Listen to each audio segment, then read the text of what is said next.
Ay, bukod daw sa house property, ano pa daw yung mapapayo ko sa mga OFW? So, ang isang mapapayo ko talaga, kuha kayo ng insurance, guys. Kasi walang kwenta yung lahat ng property, lahat ng pinupundar nyo pag nagkasakit kayo. Sasabihin ko sa inyo, yung isang property na ipupundar nyo ngayon, and then pag nagkasakit kayo, is mabebenta nyo yan ng mas mura. So, sabayan nyo ng health insurance yung inyong yung inyong property. Mas maganda kasi meron kayong health insurance para at least kung may mangyari mang hindi maganda, hindi mapapahamak ang ating mga plano, investment na nasa sa Pilipinas. Bakit? Once kasi na may insurance ka, may matutulong sa'yo para dun sa billing ng mga medicals mo, something like that. Unlike kapag ikaw ay walang insurance, no choice ka kundi ibenta kung ano man yung property na meron ka.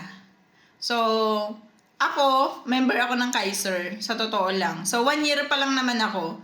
Ang monthly ko doon is nasa yearly. Yearly is nasa 35,900. Pero yung monthly doon, kung ima-monthly ko siya, I think nasa something 3,500, 3,600, something ganon.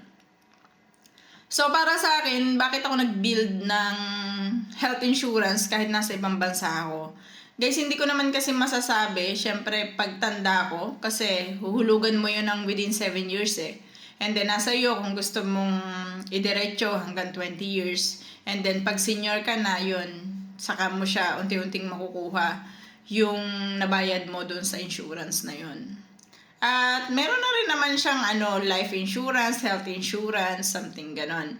So, maganda yung ganon kasi kahit paano, ang tagal ko dito sa ibang bansa, diba? So, sa hindi nakakapanood, ako po ay nagtrabaho ng Taiwan, 3 years ng Taiwan, 3 years ng Japan, and then dito sa Czech Republic is 3 years din. So, 9 years na ako sa ibang bansa. And, kung mayroon man akong napundar sa sarili ko, what if magkasakit ako? So, possible na mabaliwala yung pundar ko kasi nga, syempre, pag nagkasakit ka, ano ba namang uunahin mo? Yung sarili mo o yung di ba? Hindi naman pwede natin sabihin na, hindi ako magkakasakit hanggang sa mamatay ako.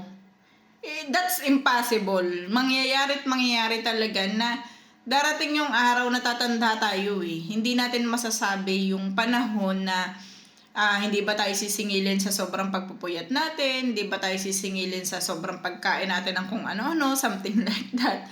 'Di ba? So, dun pa lang makikita nyo na yung kahalagahan ng insurance.